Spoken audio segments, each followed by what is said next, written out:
Buenos días, hermanos. El día de hoy vamos a continuar con la serie de este mes de julio. Estamos desarrollando una serie. Todos los mensajes que se compartan en este mes de julio van a tener más o menos la misma temática y vamos a estar hablando, el título de esta serie es Las aflicciones del justo.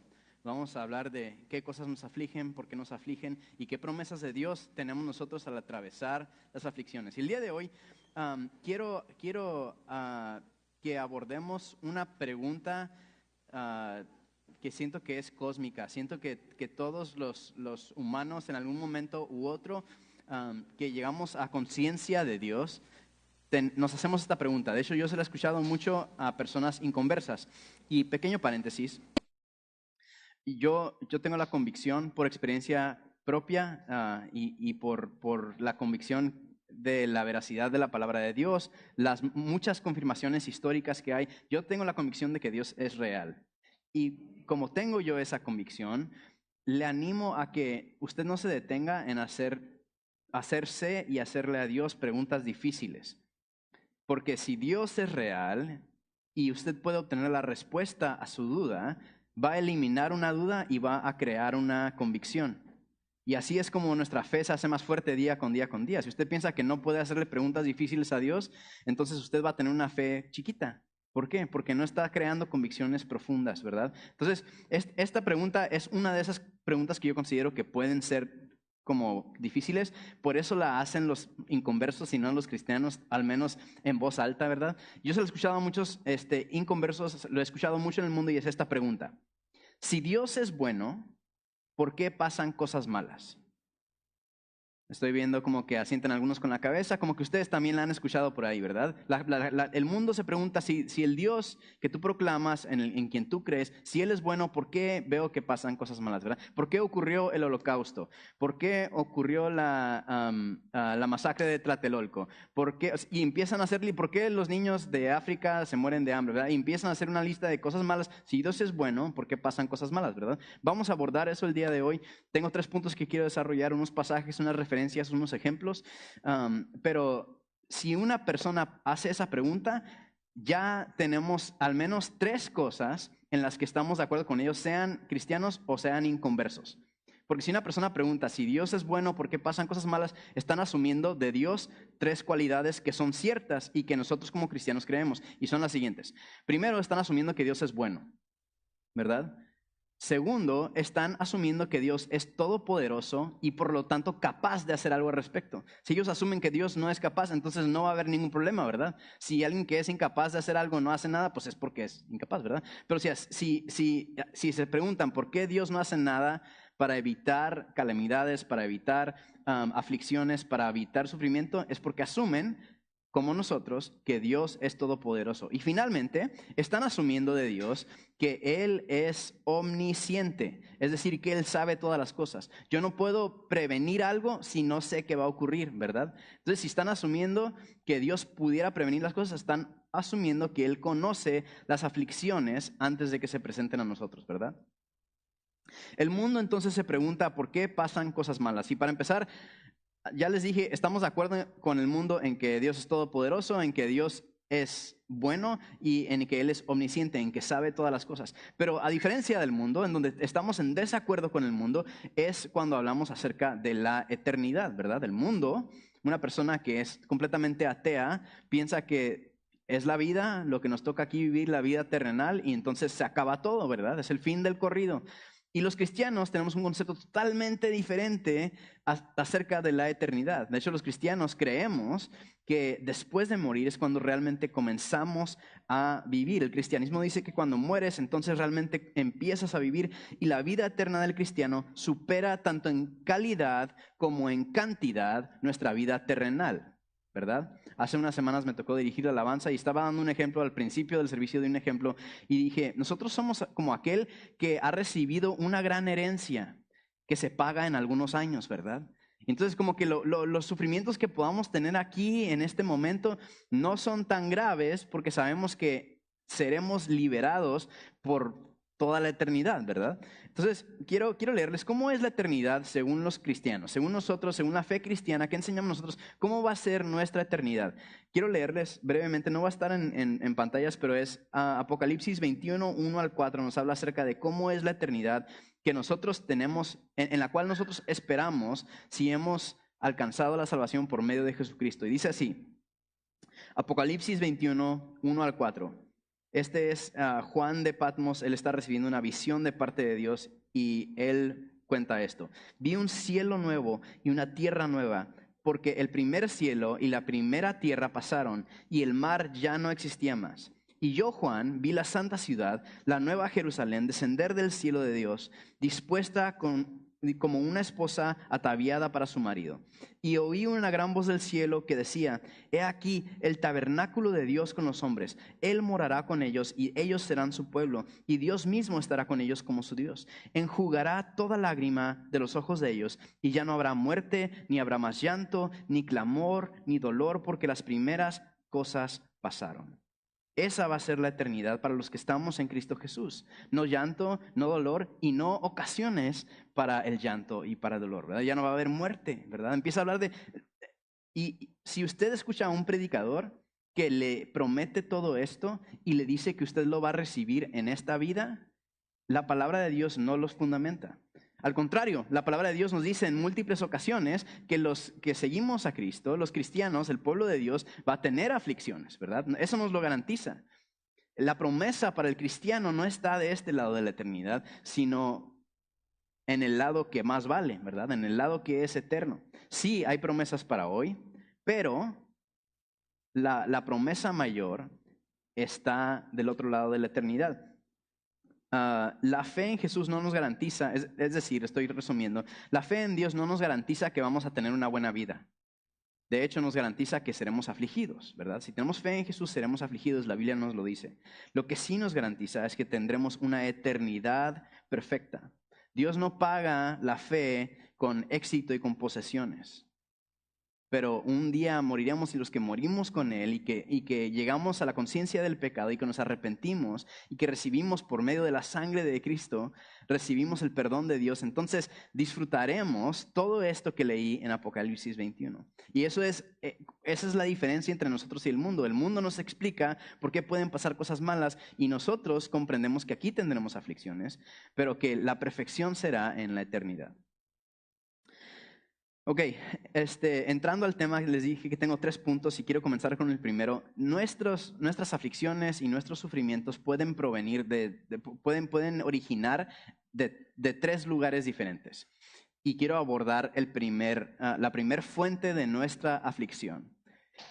Número 1, a veces Dios ocasiona nuestras aflicciones. Entre paréntesis puse la palabra juicios, porque se llaman juicios. Cuando Dios ocasiona aflicción a las personas, se le llama un juicio. Y quiero darles un ejemplo. Este ejemplo a mí me encanta, se me hace tan apropiado.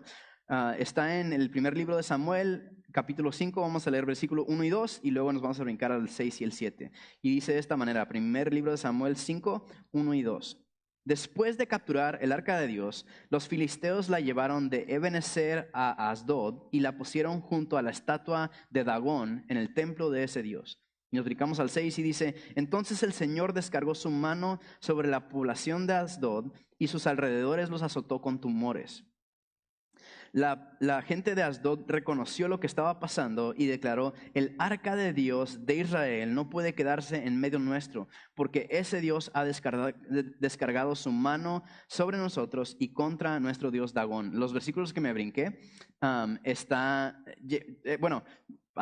unos pasitos atrás. El pueblo, los filisteos eran enemigos del pueblo de Israel y en un enfrentamiento, en un combate que tuvieron, los derrotaron al pueblo de Dios.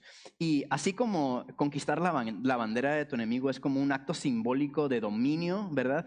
Ellos decidieron tomar algo simbólico del pueblo de Israel, vieron el arca de Dios y dijeron, vamos a agarrar el arca y nos llevamos el arca de Dios. Para ellos es un símbolo como de su religión y del poder, y nos lo llevamos. Y lo hicieron, se llevaron el arca de Dios, lo metieron en el templo de su dios Dagón, todos se fueron a descansar de su victoria. Al día siguiente entraron al templo y la estatua del dios Dagón se había caído y se había postrado delante del arca de Dios. Bueno, curioso, ¿no? Levantaron la estatua y la volvieron a acomodar y se fueron a dormir. Al día siguiente despertaron y otra vez estaba la estatua del dios Dagón postrado delante del arca de Dios, pero esta vez con la cabeza y las manos cortadas, ¿verdad? Y como que empezaron a pensar que algo estaba ocurriendo medio raro ahí. Y con el tiempo comienzan a ser todos afligidos por tumores. Y ellos se preguntaron, ¿esta aflicción de los tumores que ha venido a nosotros vendrá de parte de Dios? Y esa fue la pregunta correcta, porque efectivamente Dios los estaba afligiendo con tumores. Y así funcionan los juicios de Dios. Cuando nosotros estamos pecando, cuando nosotros estamos haciendo algo en contra de la voluntad de Dios, Él trae aflicción a nosotros para hacernos recapacitar. Y usted puede decirme, bueno, pero Dios hace eso con los paganos, ¿verdad? Dios hace eso con el mundo. Enséñame un fundamento de que Dios lo haga con nosotros los cristianos. Bueno, vamos a Hebreos 12, 5 al 7. Y dice así, ¿acaso olvidaron las palabras de aliento con que Dios les habló a ustedes como a hijos? Él dijo, hijo mío, no tomes a la ligera la disciplina del Señor y no te des por vencido cuando te corrige, pues el Señor disciplina a los que ama y castiga a todo el que recibe como hijo. Es diferente de disciplinar que castigar, ¿verdad? El castigo es punitivo. Hiciste algo malo y recibes un castigo. Y dice que Dios castiga al que recibe como hijo. Al soportar esta disciplina divina, recuerden que Dios los trata como sus propios hijos. ¿Acaso alguien oyó hablar de un hijo que nunca fue disciplinado por su padre? Entonces Dios, si alguno de nosotros está caminando en pecado, está practicando el pecado, uno de los recursos que Dios utiliza para corregirnos es precisamente la aflicción. Es el castigo. Nos toca sufrir a veces y sufrir a mano de Dios. Dios trae castigo. Ok, quiero hacer un pequeño paréntesis. Dios, no crean que Dios se llena de ira y se amarga contra nosotros y dice, pues porque estás actuando indebidamente, yo te voy a castigar, voy a descargar ira sobre de ti porque te odio, porque me enfadaste o lo que sea. No. Dios no opera así, al contrario. ¿Recuerdan que les dije que la esperanza del cristiano es que la vida eterna supera en calidad y en cantidad la vida terrenal?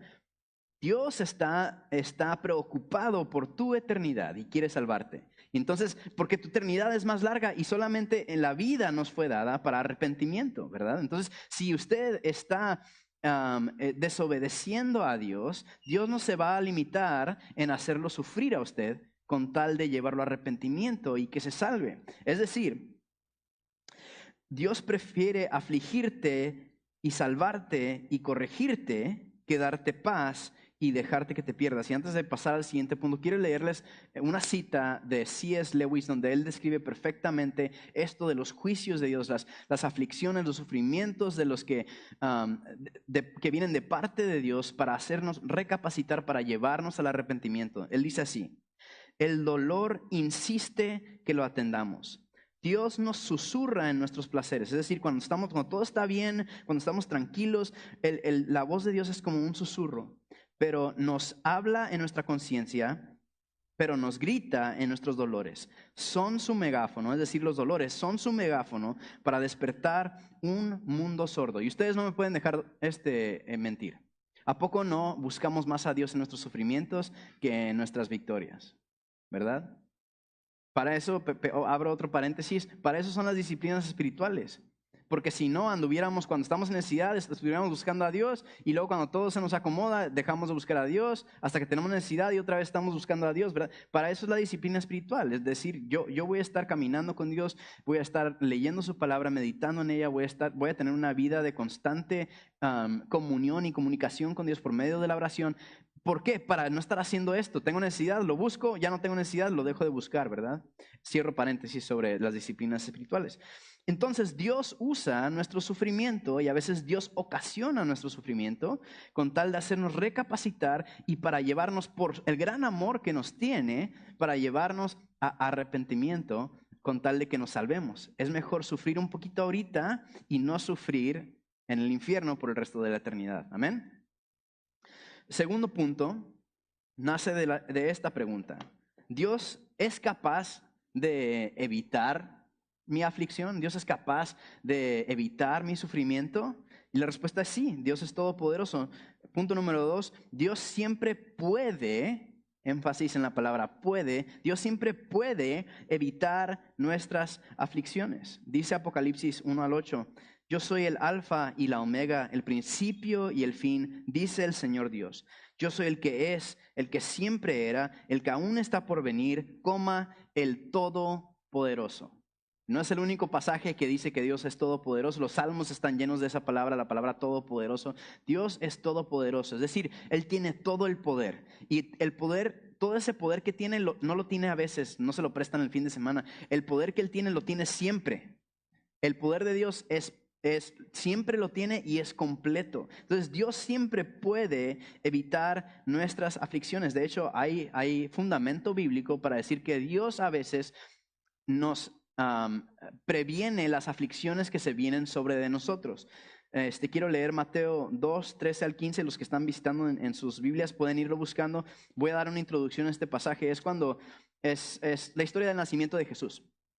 Y los sabios del oriente están siguiendo la estrella, están buscando a este niño que ha nacido y llegan a la tierra donde el rey es Herodes. Entonces es común cuando entras a una tierra, pues te presentas con el encargado, ¿no? Y entonces se presentan con Herodes y le dicen, fíjese que venimos nosotros de lejos y estamos siguiendo esta estrella y creemos que ha nacido un gran rey, ¿no?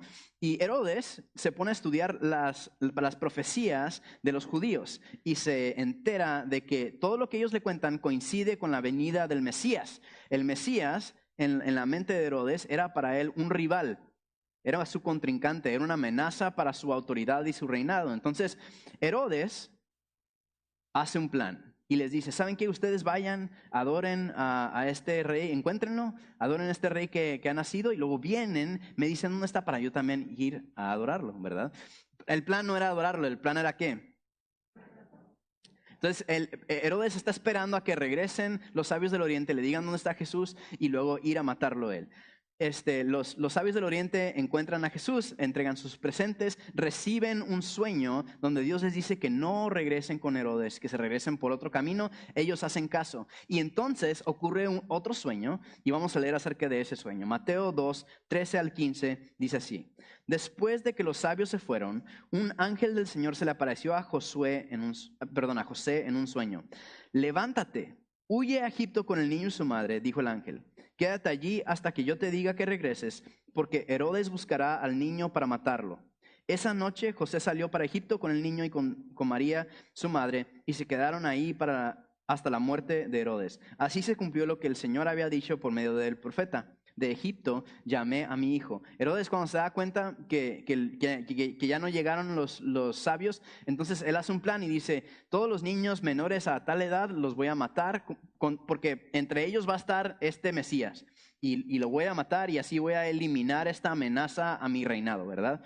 Bueno, esta aflicción que se le venía a Jesús, que se le venía a María, que se le venía a José, Dios la evitó interceptándolo con un sueño, ¿verdad? José está dormido, quién sabe qué planes tendría, pero pues están haciendo su vida, tienen un niño chiquito y en una noche, y no es el primer sueño de parte de Dios que tiene José, ¿verdad? Tuvo otro previo. Entonces, él reconoce este sueño que viene de Dios, es palabra de Dios, y él dice, ok, vamos a hacer caso, tenemos que irnos. Esa misma noche partieron y se fueron a Egipto y esperaron ahí hasta que murió Herodes. Y de esta manera, Dios los liberó de sus aflicciones. Él evitó que pasaran esa aflicción de que Herodes estaba tratando de matar a todos los niños.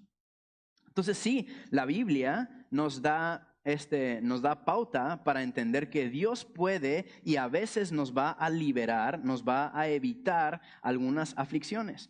Pero, ¿cuántos de nosotros hemos vivido aflicciones? Pues todos, ¿verdad? Esta serie tiene para todos. Todos hemos sido afligidos. Si usted no ha sido afligido, entonces usted es muy joven, ¿verdad? Si no está atravesando aflicciones en este momento, o ya está a punto de partir con el Señor, o va a volver a ser afligido, ¿verdad? Sabemos que es parte de esta vida. ¿Cómo nos explicamos entonces? Si no son juicios de Dios, y ¿Y por qué Dios no evita las aflicciones que se vienen, verdad? Mi tercer punto es que todas las aflicciones que Dios permite tienen propósito. Dios no evita todos nuestros problemas. Dios no nos evita todas las aflicciones que se puedan presentar. Al contrario, Él las conoce, Él sabe que vienen sobre nosotros, aunque nosotros no sepamos, y Él las permite. Él permite que ocurran, pero en todos ellos Él tiene un propósito. Romanos 8:28, muchos lo conocen, dice así: y sabemos que Dios hace que todas las cosas cooperen para el bien de quienes lo aman y son llamados según el propósito que Él tiene para ellos. Los que nos sabemos llamados por Dios, a veces cometemos el error de tergiversar esta palabra y de decir con ella que Dios quiere que en todo yo tenga éxito, ¿verdad? Dios quiere que en todo promoverme, ¿verdad? Me agarro de Romanos 8:28 y digo, pues yo voy a poner un negocio y va a ser exitoso y voy a ganar mucho dinero. Eso no es lo que este pasaje está dando a entender, al contrario. Está diciendo que aún en los sufrimientos hay propósito si estamos en Cristo. Entonces, ¿cuál es el beneficio? ¿De qué sirve que nosotros suframos? ¿Qué tiene de bueno que yo sufra? Vamos a leer, este es el último pasaje que quiero leer, pero es importante porque es una ilustración de todos los puntos. Esto nos explica, yo creo, todo lo que falta por entender. Es la segunda carta a los Corintios, capítulo 1, versículo 3 al 10. Y si gustan irlo buscando, también voy a dar una introducción aquí. Corinto era una ciudad de mucho tráfico, estaba como entre varias... si usted viajaba de sur a norte o de este a oeste, tenía que pasar por Corinto. Todo estaba como, no todo, pero muchas cosas estaban conectadas por medio de Corinto. Y por lo tanto, como cualquier ciudad de alto tráfico, era una ciudad de mucha influencia como mundana, por así decirlo. Era uno de los lugares más, por así llamarlos, progresistas de aquel tiempo, ¿verdad? Era un lugar de como todos los nuevos pensamientos, las nuevas ideologías, todo eso se estaba propagando ahí y era un lugar muy hostil para los cristianos. Entonces los cristianos que vivían ahí sufrían, de alguna manera u otra, sufrían opresión. Y Pablo, de todas las cartas que él escribe, la segunda carta a la iglesia de Corinto es una de las cartas que más está llena de consolación y de ánimo. ¿Por qué? Porque ellos están sufriendo, ¿ok?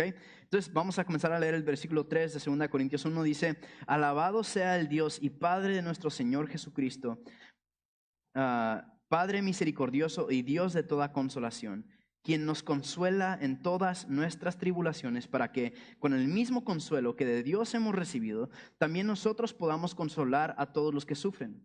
Pues así como participamos abundantemente en los sufrimientos de Cristo, así también por medio de Él tenemos abundante consuelo. Es decir, más sufrimiento en Cristo, más consuelo, ¿verdad?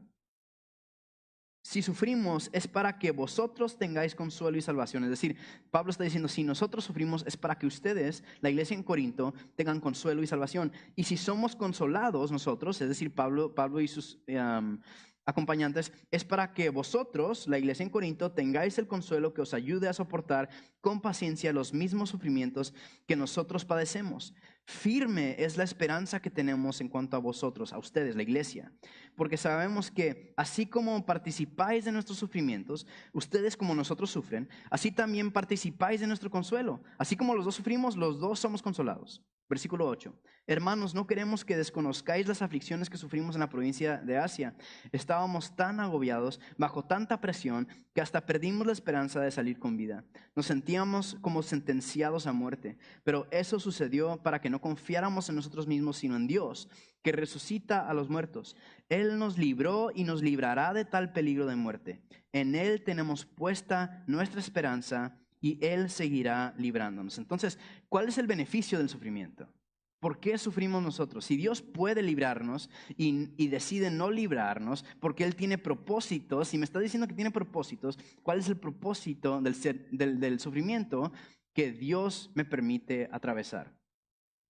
Pablo nos dice aquí, él sufrió, él y sus acompañantes sufrieron, y él está escribiéndole una carta a la iglesia en Corinto que está sufriendo.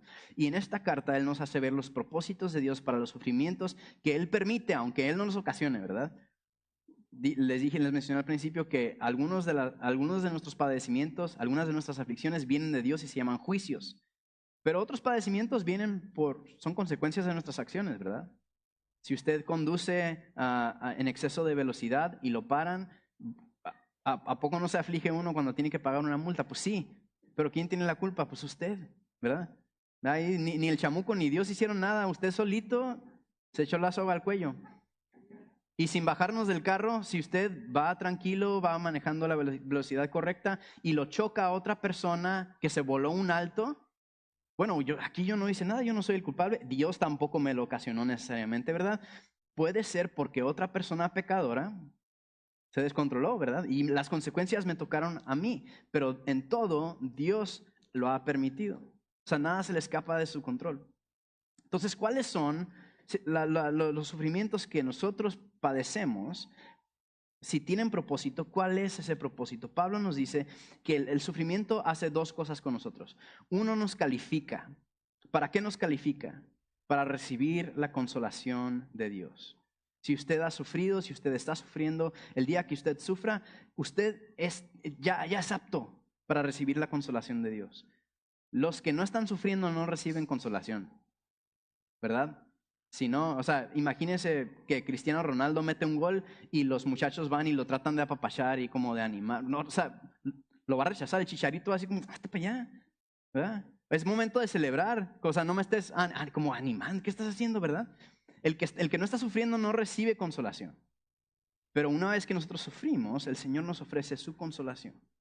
Entonces calificamos para recibir la consolación de Dios cuando nosotros sufrimos. Y el haber recibido la consolación de Dios, haber sufrido, recibido la consolación de Dios, nos capacita entonces para nosotros esa consolación que de Dios recibimos, poder dársela a alguien. Yo sé que todos hemos tenido esta experiencia, es una experiencia de cristiano, que vivimos una aflicción X y pensamos que es única, que jamás, que fue como un relámpago, ¿verdad? Así como una en un millón, nadie va a tener la misma situación que yo, a nadie le va a pasar igual esta agachada que me pasó a mí. Y cuando menos pensamos, una persona se nos acerca que ha sido afligida por la misma situación. ¿A poco no? Y podemos decir, ay, pues fíjate que yo soy la persona perfectamente ideal para explicarte cómo es que Dios caminó conmigo, cómo es que Dios me restauró, cómo es que Dios me sacó de esa. Yo pensé que yo era el único, pero al parecer, pues al menos somos dos, ¿verdad? Y Dios utiliza el sufrimiento de nuestro pasado y la dispensación de su consuelo para que nosotros consolemos a otras personas que están pasando algo similar, ¿verdad? Y a veces parece chiste, o sea, uno piensa que su situación es totalmente única y jamás se va a repetir, y luego damos con 3, 4, 5 personas que necesitan ser restaurados, necesitan ser ministrados, y pues nosotros hemos recibido la consolación de Dios. Está perfectamente hecha para poder dar consuelo a los demás. Entonces Dios tiene propósitos con que nosotros suframos, y es uno, calificarnos para recibir su consolación, y dos, capacitarnos para consolar a los demás. Esta palabra que se repite mucho en la segunda carta a Corintios, que es consolación, es en el griego una palabra parakletos. Hay como varias variaciones de la palabra, pero en su raíz tienen el mismo significado. El griego tiene como una cualidad de que algunas palabras son tanto sustantivo como verbo, entonces puede estar ocurriendo en acción o también puede ser una persona, y es el caso con esta palabra. Esta palabra, hay un consolador. ¿Quién es esa persona? El Espíritu Santo es el consolador, y también la obra que hace de consolar a las personas, ese es el verbo, ¿verdad? Que consuela. Y es una palabra compuesta. El para significa a un lado de, y kletos, o la terminación que existe, es llamar. Y quiero darles la ilustración del significado de esta palabra. Es como si Enrique Terán y yo estamos en dos surcos, uno lado al otro, y estamos cosechando fruto, ¿verdad? Y vamos caminando, estamos cosechando nuestro fruto, y en algún momento yo lo observo a él y le digo, Enrique, ven. Y él se acerca. ¿De qué tema vamos a hablar nosotros? O sea, no le voy a comentar de la serie que estoy viendo en Netflix, fíjate que te quiero recomendar, o sea, le voy a hablar de esto, ¿verdad? Entonces, es acercar a la persona y como transferirle ánimo. Y hay dos métodos mediante los cuales yo le puedo transferir ánimo a él. A eso se refiere el estar a un lado de alguien y llamarlos para darles ánimo. Una es simplemente animándolo, de tú puedes, sabes que yo sé que tú vas a poder cosechar todo el fruto que está aquí, o lo que sea, ¿no? Pero también Puede ser por medio de la exhortación. Yo lo puedo traer, mira, ¿sabes qué? Me estoy dando cuenta que estás dejando mucho fruto y puedes hacerle así, así. Recuerda que no sé qué. O sea, lo puedo confrontar con tal de que él se vaya alentado, que se vaya con un valor nuevo, con una visión nueva. La mejor manera de explicarlo es como que viene la persona a tu lado y adentro de ellos metes valor, metes esperanza. O sea, metes el coraje para seguir adelante y cuando se van de tu lado ya se van diferentes. A eso se refiere este Paracletos. Es lo que hace el Consolador, el Espíritu Santo con nosotros. Es que nos trae a su lado y por medio ya sea de la exhortación o del ánimo, nos llena a nosotros con el ánimo para que podamos seguir adelante con lo que estamos haciendo. ¿Okay? Entonces, ese es el significado de esta palabra Paracletos. Me encanta el pasaje que dice que Dios con su vara y con su callado nos infunde aliento. Hagan de cuenta. Traemos una persona sin aliento y le metemos aliento y lo regresamos a su surco. Es la consolación que Dios nos da. Es que Él está con nosotros cuando pensamos que todo está perdido, cuando estamos desalentados, cuando estamos desanimados. El Señor nos llena a nosotros con el valor, con la esperanza para poder seguir adelante y a veces también con la instrucción que necesitamos para poder seguir adelante. Mi primer punto fue que a veces Dios ocasiona nuestras aflicciones. Estos se llaman juicios. Y el propósito de los juicios es traernos ¿a qué? A arrepentimiento.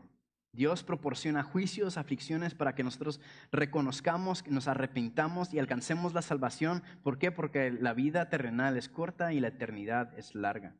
Mi segundo punto es que Dios siempre tiene la capacidad, Él siempre puede evitar nuestras aflicciones, pero a veces no lo hace. Y mi tercer punto es que todas las aflicciones que Dios permite tienen un propósito. A Dios no se le escapa nada. Si usted está sufriendo o el día que usted sufra, sepa que Dios tiene un propósito con ello. En conclusión, Dios pudo haber prevenido cualquier situación que usted esté atravesando. Halle pues consuelo en que no lo hizo, no por incapacidad, pues Él es todopoderoso, ni por indiferencia, pues Él es amor, sino porque Él tiene un propósito con esta aflicción. Y en vez de vernos como pobrecitos, comenzamos a vernos como agentes de Dios, ¿verdad? Señor, tú has permitido que me ocurra esto y aquello y lo otro. Muéstrame cómo tengo que responder, cómo tengo que reaccionar. Amén. Quiero invitarles a que oremos juntos, a que nos pongamos en manos de Dios y quiero también hacer una oración por cualquiera que pueda estar atravesando la dificultad. La conciencia de que Dios la ha permitido no quita el sufrir, ¿verdad? Nos da esperanza, sí nos infunde su aliento, pero yo sé que algunos estamos sufriendo y quiero también orar por ustedes. Amén. Señor, en esta tarde venimos delante de ti, te damos gracias por tu palabra, gracias porque podemos confiar en ella, gracias que a través de tu palabra podemos conocerte a ti tal y como tú eres, Señor. Tú no te has ocultado de nosotros, sino que en tu palabra nos has dejado un testamento, te has dado a conocer. Y Señor, todos por experiencia propia hemos pasado por alguna tribulación, por alguna aflicción, todos hemos perdido algo y en este preciso momento, Señor, estoy seguro que algunos de mis hermanos están atravesando algo difícil. Señor, en esta hora yo te pido que tú envíes a tu Espíritu Consolador, restaura, sana, infunde aliento, Señor. Qué gran necesidad tenemos de ti. Si tú no estás con nosotros, Señor, acá nuestros problemas, nuestras circunstancias acabarían con nosotros, pero tú nos infundes aliento, tú nos das esperanza y tú nos das preciosas promesas que aunque seremos afligidos en esta vida, Señor, en ti tenemos la esperanza de vida eterna. Y gracias porque nadie puede quitarle a Jesús ese derecho, Señor. Gracias, Jesús, por haber sido sometido a aflicciones, por haber sido obediente al Padre, incluso hasta muerte y muerte de cruz. Jesús, tú eres el varón perfecto, tú eres el estándar, tú eres el modelo a seguir y deseamos ser obedientes aún en nuestras aflicciones al Padre. Señor, ayúdanos a hacerlo. Líbranos, Señor, y si es necesario atravesarlo, guíanos, Señor, susténtanos, infúndenos aliento, fortalécenos en el nombre de Jesús. Te amamos y te bendecimos y confiamos en ti. Amén.